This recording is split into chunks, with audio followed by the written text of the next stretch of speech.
রেণু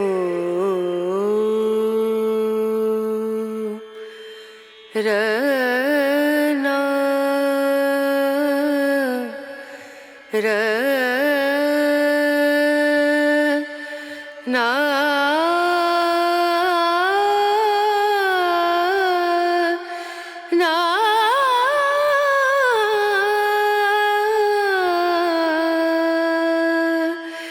রেণু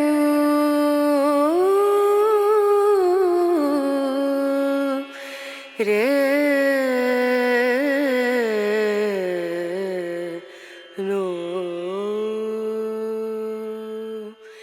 দিম দুম দানা দা দিম দানা দা দিম দুম দানা দা। নমস্কার, সুপ্রভাত প্রিয় দর্শক বন্ধুরা। আজ আবারও চলে আসা রানাঘাট কামালপুর। রানাঘাট কামালপুরে হচ্ছে আমাদের সবার বড় দুর্গা। 125 ফুট প্লাস সেই বড় দুর্গার অদূর ভবিষ্যতে কি হতে চলেছে সেই সব বিষয়বস্তু কিন্তু আজ তুলে ধরার চেষ্টা। প্রতিদিন আমরা দিন গুনছি যে আমরা কবে কোর্ট থেকে সদুত্তর পাবো, এবং যে এখানে স্ট্যাম্পেডের সমস্যা থাকতে পারে, এখানে ইলেকট্রিকের সমস্যা থাকতে পারে। তো সেই জায়গায় দাঁড়িয়ে এর বিকল্প কিছু থাকলে সেটা কিন্তু বেরিয়ে আসলে খুব ভালো হয়। কারণ এখানে শুধু কামালপুরবাসীর এক আবেগ না, পশ্চিমবঙ্গ তথা দেশের বাইরে দেশের মধ্যে সবার এক আবেগের জায়গা এই 125 ফুট প্লাস দুর্গা। আর সেই জায়গায় দাঁড়িয়ে আজ চলে আসা কামালপুরের এই বড় দুর্গা দেখতে, এবং কতটা কি কাজ এগিয়েছে এবং নাকি বন্ধ আছে সবটাই কিন্তু তোমাদের বিস্তারিত এই ভিডিওর মাধ্যমে পৌঁছে দেবো। আছে বিশ্বের সব থেকে বড় অসুর এখানে স্তব্ধ হয়ে, একদম প্রাণহীন অবস্থায় অসুর পড়ে আছে, প্রাণহীন অবস্থায় মা দুর্গা পড়ে আছে। এ এক বেদনার জায়গা, এ এক কষ্টের জায়গা। সেখানে দাঁড়িয়ে আমাদের সবাইকে এগিয়ে আসতে হবে যেন বড় মা দুর্গা সত্যি আবারও ফিরে আসে এই কামালপুরের বুকে। যে আপনারা তো প্রায় 6 থেকে 7 মাসের উপর মানে বন্ধ করেছেন চাষবাস, আর এই পুজো হচ্ছে না, এটা শুনতে কেমন লাগছে? খারাপ লাগছে, সব জায়গায় উমা আসছে আর এই গ্রামে উমা আসবে না। প্রতিটা মুহূর্তে কোর্টের দিয়ে ডেট আসছে, ডেটে গিয়ে আপনারা তো যাচ্ছেন, আবার নতুন করে ডেট দিচ্ছে। আমি তো ফুল তুলছিলেন, এইভাবেই কিন্তু ওনাদের জীবনযাপন, এই যে চাষবাস। এবার এখানে চাষ সব ক্ষেত ছেড়ে দিয়ে যে ফুল করেছে, এখনই ভেঙে দিলে এখনই ভেঙে দেবো আমরা, কোনো অসুবিধা নেই। এত মেলা বসবে, সব পুজোর লোকজন আসবে, যদি পরিষ্কার ভেঙেও দেয় তাও আমাদের কোনো আপত্তি নাই। মানে আপনি বলতে যাচ্ছেন এই যে এত টাকার ক্ষেত করেছেন ফুলের, সেটাও ভেঙে দিতে রাজি? ভেঙে দেবো। আমি এর আগের ভিডিওতে দেখিয়েছিলাম আলু সিদ্ধ ভাত খাচ্ছেন, মনে যে 50 লক্ষ টাকা। এই যে এখানে মা দুর্গা এবং স্ট্রাকচার শিল্পী মহলে এবং সমস্ত জায়গায় দিতে দিতে 50 লক্ষ টাকা খরচ হয়ে গেছে। আর সেখানে দাঁড়িয়ে কিন্তু আজ তারা নিঃস্ব, মানসিক দিক দিয়ে এবং অর্থনৈতিক দিক দিয়ে। প্রশাসনকে অনুরোধ করছি এই বড় দুর্গা যেন হয়। আমরা একটা আশা বেঁধে রেখেছি, এই মাকে আমরা দেখব। বিশ্বের সব থেকে বড় দুর্গা, গিনিস বুক ওয়ার্ল্ডে কিন্তু তার নাম ইতিমধ্যে চলে গেছে। শুধুমাত্র স্ট্রাকচারে বসালে একটা সার্টিফিকেট চলে আসবে এই কামালপুরবাসী তথা পশ্চিমবঙ্গের নামে। এটা একটা গর্বের বিষয় আমাদের। তো চলো আরও বিষয়বস্তু তোমাদের সঙ্গে তুলে ধরবো। ভালো থেকেন, আশা রাখছি আমাদের যেন ভালো সদুত্তর আমরা পাই। তো দেখো, এখনও কিন্তু এই প্যান্ডেলের আশপাশে এবং প্রাঙ্গণের আশপাশে পুলিশের টহলদারি চলছে। বেড়াতে এসে আপনারা কি শুনতে পেলেন? বেড়াতে এসে আমরা শুনলাম যে পুজোটা আরম্ভ হওয়ার পরে নাকি সরকারের তরফ থেকে বন্ধ করে দেওয়া হচ্ছে। আপনারা কি এসে দেখেছেন পুলিশ এসছে? হ্যাঁ, পুলিশ তো দেখলাম, পুলিশ প্যাট্রোলিং চলছে, দেখেছেন? দেখলাম। মানে একটা আশা নিয়ে তো এসেছিলেন যে ঠাকুরটা দেখবো। হ্যাঁ, মানে আমরা শুনে আইছি যে এখানে ভালো পুজো হচ্ছে বা পুজো হবে। আপনাদের বাড়ি কোথায়? আমাদের বাড়ি এই বাগদা থানা গাতপুকুরিয়া। গাতপুকুরিয়া? আচ্ছা, এখানে এসছেন মেয়ের বাড়ি নাকি? হ্যাঁ, আমাদের এই বাড়ি। আচ্ছা, বিষয়টা হচ্ছে যে ইনারা কিন্তু এসছেন ঘুরতে এখানে, আর সেই জায়গায় দাঁড়িয়ে এই ঠাকুর কতদূর কি হচ্ছে আর কি হয়েছে না হয়েছে, উমা, আমাদের উমা, সে কি আদেও এখানে আসতে পারবে, সেটা কিন্তু একটা জিজ্ঞাসা চিহ্ন রয়ে গেছে সবার মনে। দুঃখ লাগছে, দুঃখ তো লাগবে, অবশ্যই। শুধু এই গ্রামবাসী বিন্দু না, মানে এই গ্রাম থেকে শুরু করে পশ্চিমবাংলা তথা সারা ভারতবর্ষে একটা দুঃখের ছায়া কিন্তু লেগে আছে। না, আর তো দিন নেই, সামনেই তো মহালয়া।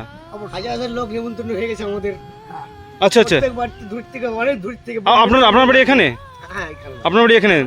আচ্ছা, মানে লোকজন তো এমনি পূজার ঘন্টার দিন আসে, এইবার যাই হোক, পরবর্তী যাবো, আসবো। কুটুম আসবে বাড়িতে। হাড়ি করে বন্ধ করে হয়ে গেছে। আচ্ছা, অনেক লোকজন হবে নিমন্ত্রণ। যেহেতু এত বড় দুর্গা, হ্যাঁ একটা আকর্ষণ থাকছে যে যে এত বড় দুর্গা, যেখানে দুজন আসতো পুজোর সময় কুটুম, সেখানে কুটুম আসছে আরো 10 জন।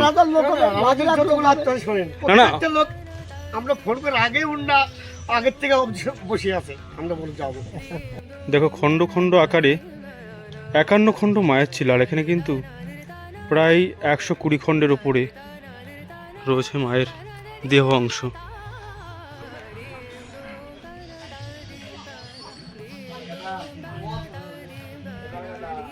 দেখো একটা সময় এখানে বড় দুর্গা তৈরি করার অবস্থা যখন ছিল, তখন কিন্তু মানুষের ঠিক থেকে ভিড় ছিল, প্রায় প্রতিনিয়ত 1 থেকে 2000 মানুষ এখানে সমাগম ছিল, এবং মিস্ত্রি প্রায় 60 থেকে 70 জন মিস্ত্রি এখানে কাজ করছিল। আর আজকে যে লোকগুলো দেখা যাচ্ছে, তারা কিন্তু দেখতে এসছে আদেও কি সত্যি স্বপ্ন বাস্তবায়িত হতে চলেছে, বড় দুর্গা কি সত্যিই হবে এই গেটের জন্য। তো দেখো এই গেটের জন্য যে বাঁশ ফেলা হয়েছিল, যারা আর কি ডেকোরেটার্সের তারা আছেন, তারা এখান থেকে নিয়ে যাচ্ছেন বাঁশ। হচ্ছে কামালপুর অভিযান সংঘ, এই ছোট্ট একটি ক্লাব, এই ক্লাবের তত্ত্বাবধানেই তৈরি হচ্ছে 125 ফুট প্লাস বড় দুর্গা। তার ভবিষ্যৎ এখন জিজ্ঞাসার মধ্যে পড়ে রয়েছে। তো যে মানুষটার মুখের হাসি তোমরা কমেন্টে করো যে এত কষ্টের মাঝেও তার মুখের হাসি সবসময় ব্রাজ থাকে, সেই সুজয়দার বাড়িতে কিন্তু আজ চলে আসা। কারণ সবসময় তাকে পাওয়া যাচ্ছে না, কারণ কোর্ট চত্বরে তিনি কিন্তু সবসময় ঘুরে বেড়াচ্ছেন রায়ের অপেক্ষায়, আমাদের ভালো সদুত্তরের অপেক্ষায়। আর সেই জায়গায় দাঁড়িয়ে আজকে সেই দাদার কাছে চলে এলাম। শারদীয়া উৎসব, আমাদের উমা আসছেন সমস্ত জায়গায়, কিন্তু এই কামালপুর গ্রামে উমা আসতে পারছেন না, উমাকে আমরা দেখতে পাচ্ছি না সম্পূর্ণরূপে। এটা আমাদের সবার ব্যর্থতা। আর সেই জায়গায় দাঁড়িয়ে কোর্টের ওপরে আমাদের আস্থা নিয়ে এখনও বসে থাকতে হচ্ছে, যে একটা ছোট্ট গ্রাম, সেই গ্রামকে কোর্টের রায়ের ওপর নির্ভর করে চলতে হচ্ছে যে দুর্গাপুজো হবে না বা হচ্ছে না, কোনো রকম সদুত্তর পাওয়া যাচ্ছে না। সেই জায়গায় দাঁড়িয়ে দাদার মুখ থেকে শুনে নেবো যে আগামী দিন কী হয়েছিল, আপনারা কোর্টে গেছিলেন? না না, দেখো আমার তো হঠাৎ করে পুলিশ পিকেটিং বসে, সেটা আগেও ভিডিও বলেছি, ঠিক আছে। তো তারপরে ধরো আমরা কোর্টের দ্বারস্থ হলাম। কোর্টের দ্বারস্থ হওয়ার পরে তার আগে আমি অলরেডি ওনাদের কাছে পুজোর পারমিশনের জন্য অ্যাপ্লাই করেছিলাম সব জায়গায়, ঠিক আছে। তো এনাদের কোনো হ্যাঁ না কোনো অ্যান্সার পাচ্ছিল না। তখন আমাদের কি হয়, প্রথম কেসটা ওঠে জাস্টিস হিরণময় চট্টোপাধ্যায়ের ওখানে। অনলাইনে একটা খুব তাড়াতাড়ি করে অ্যাপ্লিকেশনটা রাত 12টার সময় একটা নোটিশ দেওয়া হয়, তারপরে সকাল 8টার মধ্যে আমাদের যেতে বলা হয়, সেখানেও একটা অসহযোগিতা থাকে সেইভাবে। এবার ওখান থেকে সব ডিপার্টমেন্ট একটা কেমন যেন একটা মানে কি বলে তো, যে একটা ধরো আপনি এখানে লোডের ক্যাপাসিটি দরকার 20 কেজি 25 কিলোওয়াট এই বিদ্যুৎ দপ্তরে, আপনি তো কেটেছেন 3 কিলোওয়াট। কারণ কি, ওনারা যখন আমাকে এই বিদ্যুৎটা কাটতে বলে এবং ইয়ে করতে বলে, তখন যাই হোক বলা হয় যে এখন ছোট করে নিয়ে পরে এক্সটেনশন করা যায়। এটা বিদ্যুৎ দপ্তর পয়সা দিলে সবসময় করে, হ্যাঁ, এবং আমি ওটা ফ্রি সার্ভিসও নিই। আপনাদের যে লাইটের ব্যবস্থাটা লাগছে, হ্যাঁ, সেটা একটা বড় বিয়ে বাড়ি যদি লাগে তার থেকে তো কম লাগছে। এগুলো সব এখন তো সব এলইডি লাইট ফাইট এগুলো ইউজ হয়, বেশি ইউজ হয় না। তো সেটা তো নাকি অত বিদ্যুৎ প্রোভাইড করতে পারছে না নাকি, এত মানে এটা একটা হাস্যকর। তো সেকেন্ড হচ্ছে আসছে ল্যান্ড ডিপার্টমেন্ট।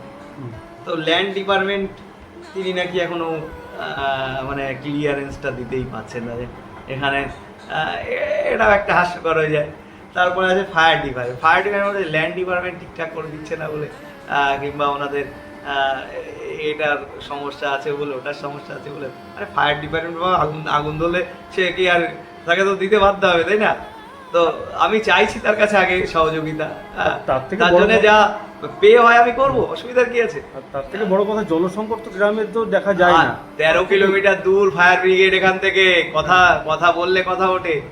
কোথায় আগুন লাগবে 13 কিলোমিটার দূরে এসে নেভাবে, এটা ইয়ার কি? গ্রামে আজ পর্যন্ত এসছে ফায়ার ডিপার্টমেন্ট, কথা বললে কথা ওঠে।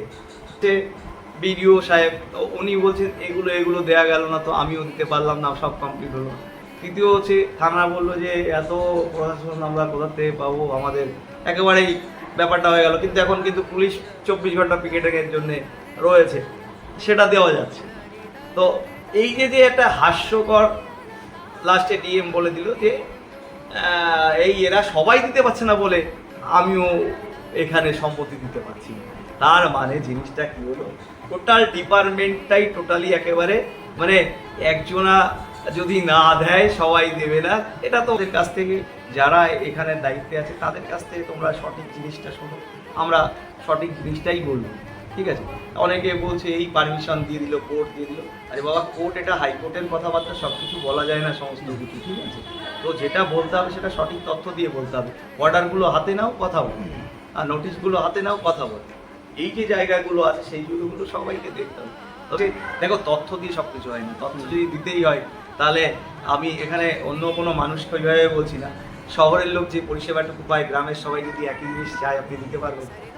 ট্যাক্স সবাই দেয়, ট্যাক্স সবাই দেয়, কারণ আমরা প্রতিদিন সকালবেলা উঠে যা খাই আর ঘুমোতে যাই, যেগুলো ইউজ করি প্রতিটাতেই আমরা সমানভাবে ট্যাক্স দিই। কিন্তু তবে সমানভাবে যদি গ্রামের লোকও চায় যে আমার সমান অধিকারটুকু চাই পরিষেবার ক্ষেত্রে, দিতে পারবেন তো? যেটুকু জানা মতে রানাঘাটে নিশ্চয়ই এয়ারপোর্ট এখন তৈরি হয়নি, বা কোথায় 80 কিলোমিটার এয়ারপোর্ট আছে একদম দমদমে। দমদমে। আর সেই জায়গায় দাঁড়িয়ে এখানে তো কোনো রকম প্লেন যাওয়া আসা আপনার কাছ থেকে তো দেখতে পারেন না প্লেন এগুলো মানে। আরে আমি তো অ্যাকচুয়ালি পড়াশোনা একটু করেছি, তো প্লেনের একটা রুট থাকে, তো সে বারবার করে বলেছি প্লেন তো নিচু দিয়ে চলে না বাবা। যারা বোঝে না, যারা কানে দেয় না, প্লেনে যারা উঠেছে তারা তো অন্তত জানে, তারা বলবে না কেন যে আপনি এখন 14,000 ফুট দিয়ে উঠতেই আছেন, আপনি এখন 25,000 ফুটের উপরে আছেন। এগুলো কারা? এগুলো তো শুনতে হয়, প্লেনে গেলেও তো শুনতে হয়, মানুষ তো শুনে বোঝে। 100 ফুটে আপনার প্লেন বেঁধে যাবে, ইয়ার কি? হ্যাঁ, জায়গাটা কতটাই যেখানে মাকে 40 বিঘা জায়গা, 40 বিঘা জায়গা চাই আরো 10-20 বিঘা গ্রামের লোক কি চাষ করবে। আমরা বড় কথা যে আমরা কিন্তু 99% সফল এখনো পর্যন্ত বলা যেতে পারে যে পুজো তো হয়েই গেছে। দেখো, আজকে যেখানে আমেরিকা থেকে বস্টনে বসে কেউ আমার পুজো নিয়ে কথা বলছে, আজকে যখন সকালবেলায় উঠে বাইরে বাংলাদেশ থেকেও দুজনা বলছে দাদা পুজোটা দেখতে পাবো না, আমি তো ভিসা করে রেখেছিলাম। আজকে যখন দুবাইতে বসে কেউ বলছে দাদা আমারও তো আসতে মন ভালো লাগছে না, কিন্তু যেটা হয়েছে ওটা থাকবে তো ওটা দেখতে যাবো। আজকে বোম্বে থেকে বলছে দাদা আমরা একটা গ্রুপ করেছি, আমরা মিলে যাবো, তোমার ওই দুর্গাটা দাঁড়ানো অবস্থায় দেখবো না শোয়া অবস্থায় দেখবো, ওটাকে তাও আমরা দেখতে যাবো। যে কালচারটা তৈরি হয়েছে সেটা মানুষের জন্যই তৈরি হয়েছে, মানুষ। তো আবার পরের দিন আমাদের ওই টাইমটা দেওয়া হলো 12:30টার সময় সোমবার। তো সেখানে ভোট উঠবে, ঠিক আছে? উঠে যে ডিসিশনটা হবে সেটাই মানুষকে মেনে নিতে হবে। কারণ যে দেখো, আইনের ভাইলেন্স কিছু হবে না, আইনের বাইরে আমরা কেউ না। হ্যাঁ, তবে আইনটা আমাদেরও বোঝানোর পালা। আমরা এই যে কথাগুলো বলছি একটু বিনা যুক্তিতে বলছি। আমরা আজকে যদি বলো, দেখো বাক স্বাধীনতা সবার আছে, তবে সেটা এমন কোনো স্বাধীনতায় যাবে না যেটা কিনা অন্যকে আঘাত করে, ঠিক আছে? তো দেখতেই পাচ্ছ তোমরা, ভিডিওতে দেখতেই পাচ্ছ সমর্থনটা কী লেভেলের আছে। এখন সোশ্যাল মিডিয়া যদি বলো অর্ধেকটা জুড়ে আমরাই আছি, বেশি ছাড়া অন্য কিছু নেই। তো পুজো তো সার্থক, তুমি ভিউয়ার্স দেখো না কোন পুজোতে কী হচ্ছে, ঠিক আছে? স্বেচ্ছাসেবক 500 থেকে আরো বেশি চাইলে 1000 দেওয়া যায়, 1000 দেওয়া যাবে। যা ডিমান্ড করে গ্রামের লোক সবাই দিয়ে দেবে। আর আপনার আগের দিনে আমার আগের ভিডিওতে আপনি বলেছিলেন যে 60 জন ডাক্তার আপনি রেডি করে রেখে ডাক্তার দিয়েছেন। রয়েছে আমার পাড়ায়, আছে কক ডাক্তার, এরাই আছে, এরা ক্যাম্প করে বসে থাকে, অসুবিধা নেই। যেটা আর কি দেখলাম যে এখানে আপনার গ্রামের কিছু লোকজন আছেন, গ্রামবাসীবৃন্দ, তাদের বাড়িতে আত্মীয় স্বজন কুটুম যাকে বলা হয়, তারা চলে এসছে এবং তারা বলছে যে এটা একটা শুধু পুজো না, এটা আপনার মতনই বললো যে প্রজেক্ট। আর সেখানে দাঁড়িয়ে এখানে একটা অর্থনৈতিক জায়গা কিন্তু স্ট্রং হচ্ছে। এই প্রজেক্টটা তুমি দেখবা যে যদিও বা গ্রামে হয়েছে, কিন্তু আমার মনে হয় ক্লাসটা ওয়ার্ল্ড ক্লাসের প্রজেক্ট হয়েছে এবং এটা রেডি হয়েছে সম্পূর্ণ, কিন্তু সেটা সবাই গ্রহণ করেছে।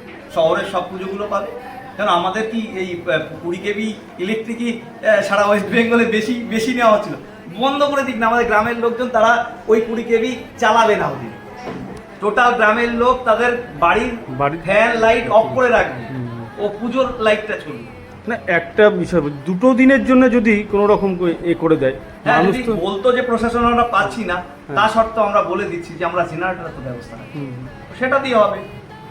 মানুষ দেখো, তুমি যত অসহযোগিতা করবে, মানুষের মনের ভাবাবেগটা তত আঘাত লাগবে, মানুষ তত আরও তার জায়গা থেকে তার বিকল্প ব্যবস্থা খুঁজতে থাকে।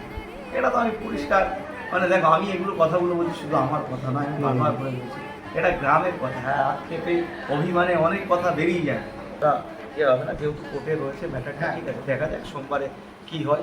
আবেগের কথা তো অনেক হবে, ঠিক আছে, এবার সেটা যেটা হবে আমাদের একটা মেনে নিতে হবে, ঠিক আছে। সাধারণ তবে মানুষের আমরা কাছে কি বার্তা দিতে চাইছেন? শেষটা দেখবো। হ্যাঁ, সাধারণ মানুষের কাছে কি বার্তা দিতে চাইছেন এই মুহূর্তে দাঁড়িয়ে? এই মুহূর্তে দেখো, আমি একটা কথাই বলছি, ইতিহাস তো একটা সৃষ্টি হয়েছে, তো এর ধ্বংসলীলাটাও তো দেখতে আসবে সবাই, দেখতে সবাই আসতেই হবে, দেখতে আসবে। হয় পুজো হলে উঁচু দুর্গা দেখবে, আর পুজো না হলে তো এটাও দেখতে আসবে সবাই। আমার কাছে যেটি ফোন আসছে সবাই, যে দাদা দুর্গাটা ওইভাবে থাকবে, ওটা দেখতে যাবো। আজ এই মুহূর্তে দাঁড়িয়ে ভারাক্রান্ত মনে চলে আসা হয়েছিল কামালপুরে সদ উত্তর নেওয়ার জন্যে, যে আদেও কি আমাদের সে এক বড় দুর্গা আমরা দেখতে পারবো। আর সেখানে দাঁড়িয়ে এখানকার মানুষের ভাবাবেগ আবেগ সবটাই কিন্তু তুলে ধরার চেষ্টা করলাম, এবং গ্রামবাসীবৃন্দর কাছ থেকে জানতে পারলাম, এবং কোর্টের রায় কিছুটা হলেও কিন্তু জানার চেষ্টা করলাম। ডিএম ইন্সপেকশন কি হয়েছে সেটাও কিন্তু শুনলাম। সব মিলিয়ে এখনও যেটা বলা চলে, সোমবার, সামনের সোমবার আমরা সবটাই জানতে পারবো দুপুর 12:30টার পর, যে সত্যি কি আমরা বড় দুর্গা উমাকে দেখতে পারবো। এই আশায় আকাঙ্ক্ষা রেখে আজকের মতো তোমাদের কাছে বিদায় জানাই। পরবর্তী আবারও অন্য কোনো ভিডিওতে তোমাদের সঙ্গে দেখা হচ্ছে। ততদিন সুস্থ থেকো, ভালো থেকো, এই কামনা করি।